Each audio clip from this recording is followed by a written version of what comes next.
It's time for the Phenology Show. Phenology is the rhythmic biological nature of events as they relate to climate. I'm going to start off with a couple of notes. My good friend Edith Michael sent me a note this morning saying that she had seen a couple of monarch butterflies at her house yesterday. She said they might have been the same one I saw twice, but either way, she saw two or one monarch butterfly yesterday. I saw one earlier last week, probably Wednesday or Thursday, and I hadn't seen one since, so I was happy to hear from Edith on that account. The other note that I got was from some folks down by Fort Ripley, and that woman sent me a notice about midges, or let's see, she said they were gnats. Small insects in big clouds, which suggests to me more midges than gnats, but, either way, it's small black flies that are buzzing around that can be a real problem. And Kayla sent me a video of green darner dragonflies just marauding this cloud of midges, and they were definitely having a feast. And speaking of green darners, I did see one this past week, along with a sympetrum that I did not get identified. The sympetrums are the common name meadowhawk. These are the males are red and the females are kind of gold. There's white-faced, ruby-faced, amber-winged. I can't remember. There are 5 or 6 species of red meadowhawks that are out and about, especially this time of year. So I think I've seen red meadowhawks as late as early November. So still some dragonflies around. Thank you, Kayla, for that note. Fort Ripley is her neighborhood, and this is where they witnessed this. I did see green darners this past week, as I mentioned, and they are migratory. They will be heading south, or about half the population is migratory and will be heading south. I don't know if the ones we're seeing now are the migratory ones or if they're just some locals that are going to pass away and be replaced by the eggs that they laid this summer. But at any rate, still some green darners around, and we're happy about that. Monarchs, Edith, I mentioned, had seen a couple yesterday. I've been seeing commas, and I'm not sure if they're the common or the eastern comma. I guess, could you imagine the common comma? The common eastern comma, and or the gray, or there are several members of the comma family that these are smaller butterflies. They're not as big as a monarch, but if you just get a glimpse of them, they're kind of dark, but they have orange patterns on their wings, so you're going to think, oh, it's a monarch, but it's not. It's probably a comma. Then there are the bright yellow sulfur butterflies that are out, and I saw mourning cloaks this past week. The sulfurs will die and be replaced by eggs coming through the winter. The mourning cloaks and the commas will overwinter as adults, along with the tortoiseshells, the Comptons and the Milbert's tortoiseshells. All of those will overwinter as adults and be emerging again in the spring. So watch for them. They're the monarch, or the mourning cloak that I saw was banging around the outside of my garage, probably looking for a place to spend the winter, and I hope he finds one. Among the other, let's see, tussock moth caterpillars and woolly bear caterpillars are pretty obvious right now. The tussock moth ones are the ones that are kind of yellow with maybe a black stripe or black tufts or white tufts. There's quite a number of tussock moth caterpillars out there. One of them is the caterpillar for the Virginia Chinookid moth that we see in the summertime.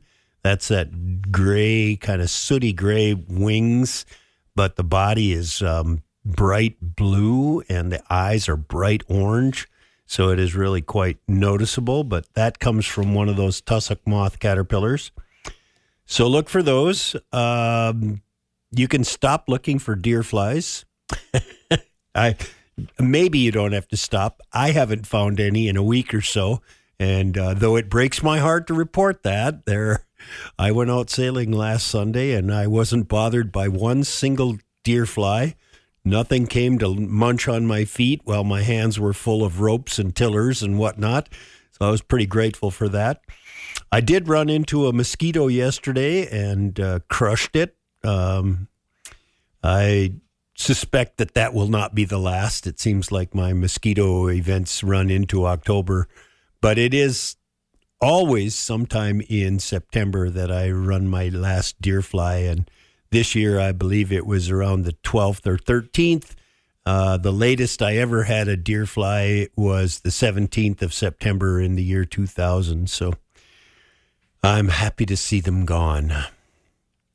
And speaking of leaving, this is the time of year when the hummingbirds will be making their last appearance at your feeder. So, as I mentioned earlier, I wasn't around the house long enough yesterday to get a good inventory on hummingbirds yesterday, but Sunday I saw a single hummingbird down from, I don't know, a dozen or more. They were fighting over the juices on Sunday or on last week, and by Sunday they were pretty much gone. So I'll be watching to see when they finally disappear from the area. If you have hummingbirds, you could send me a note and let me know when you see your last one. That's always helpful to have. October 18th in the year 2008, October 3rd in the year 2010, September 29th in the year 2012 or 13, and September 25th in the year 2002. Those are my latest 4 dates for last hummingbirds. But typically the average is the 16th, which is today. All right, so keep an eye out for hummingbirds. Yesterday, wandering around, I made a quick list of plants that were in fruit, including the northern holly, which is also called winterberry or black alder. Those fruits are bright red right now against a dark green leaf. Very, very, very pretty, but not at all edible. Terrible tasting. False Solomon seal has berries on it. The false Solomon seal belongs to the same family as the Canada Mayflower. And the berry itself is somewhat sweet with a sort of a bitter aftertaste and a large seed. And the Canada Mayflower, which is also ripe right now, is the same, although not as bitter in the aftertaste, but a little bit of sugar, a great big seed, not a very big berry. And the Canada Mayflower berries will persist right through winter. And so if you're lucky and you're out walking around in the spring, and you come across a Canada Mayflower, why, grab that berry and pop it in your mouth and you'll get a little bit of sugar out of it. Nannyberry, the nannyberry at my house, the birds eat the green berries. They eat the berries before they get ripe. But I have one that is kind of hidden in a clump of black chokeberry, and they are the berries on that a week ago were just starting to blush. So they're like Granny Smith green, apple green when they're just berries. Last week they were kind of yellow, just a little bit, maybe like a fresh banana. And then this week they were completely ripe. So it happened in like 7 days. They went from being kind of yellow like a banana to purple and very ripe. And so nanny berries are pretty good. They're a bit like a fig. The meat is kind of thick and not really juicy the way the Mayflower is, but sweet and worth consuming. Big seed again. So check out the nannyberry, and if you have the courage, try some. Nannyberry is opposite branched, so you'll have that going for you when you look for them. And the berries are deep purple, and not round. They are kind of flattened. They're round in one direction, but if you look at them, they're not spherical. They're sort of flattened, round shapes. So in one direction, they look round. If you turn them 90 degrees, they're going to look kind of narrow and thin. So if you're not sure, leave them be. The birds will enjoy them. I have also found several. This is really the time of year for mushrooms. The Rusula mushrooms, the red ones that grow typically in the swamps. Those are out right now. Poisonous to us, but the deer and the squirrels eat them. The Rusula mushrooms are the ones that the squirrels often cut off and bring up and hang in a tree and let them dry and then eat them. But they are those red-topped mushrooms. I saw a bunch of amanitas, the fly mushrooms, the yellow Amanita muscaria, and I had just a boatload of slippery jacks. And the slippery jacks are dark brown and slimy on the top. And if you pick them, the underside of the cap is yellow and full of pores, not gills, but pores. And they are quite edible, though I have not eaten them. Once again, if you're considering eating mushrooms, find an expert and let them guide you. Don't go out and just randomly start eating mushrooms, because there are some out there that will leave you dead in about 5 days. The Amanita, can't remember the species, but it's called the Death Angel, and well-earned a name. If you eat the Death Angel, you can expect to have about 5 days of unpleasant living left in you, and then you'll be relieved of your pain, I hope. I don't know, because I haven't died yet, but I'm working on it. Among the flowers that I found in bloom still, flat-topped asters, large-leafed asters, northern heart-leaved asters, a couple of goldenrods that were maybe tall goldenrod, but tough to tell.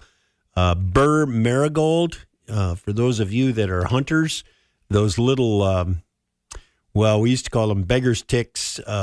Preacher's lice was another name for them. These seeds, they're a little brown seed with two little prongs on the end, and they grab onto your clothes and hang on. And those are the seeds of the Burr marigold.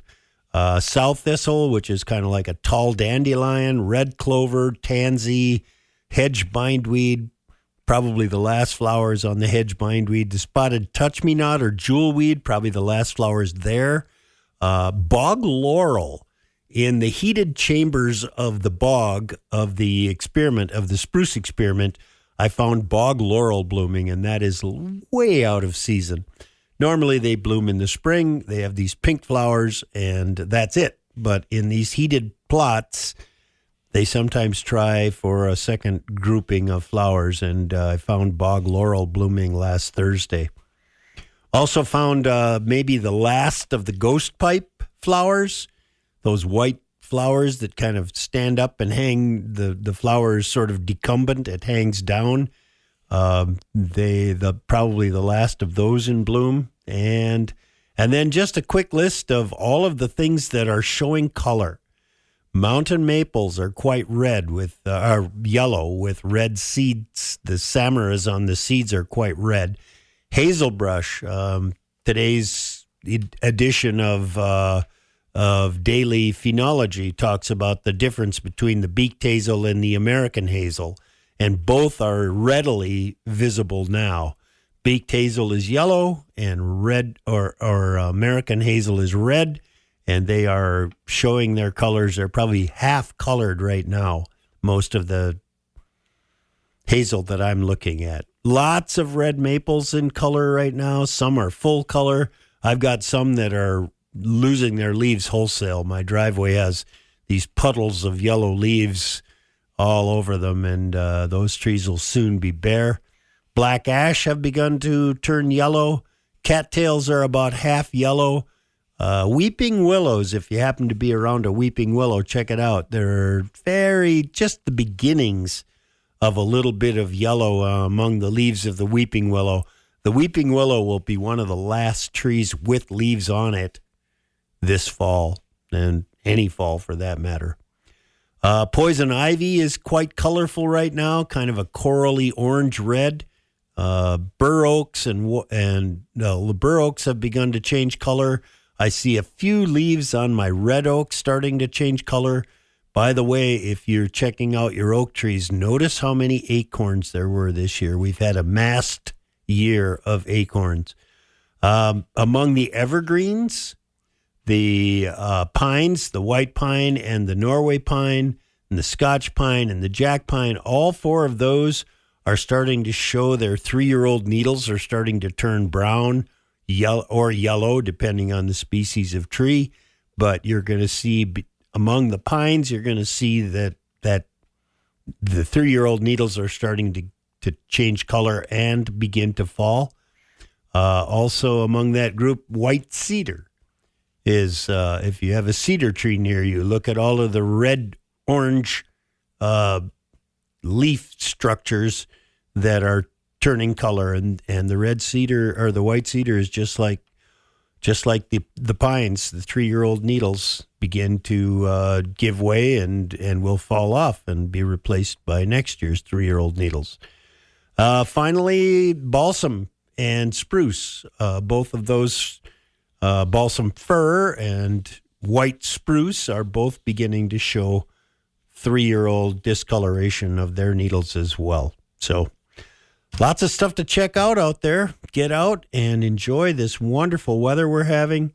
And by all means, if you have notes that you'd like to share with me, please send them along.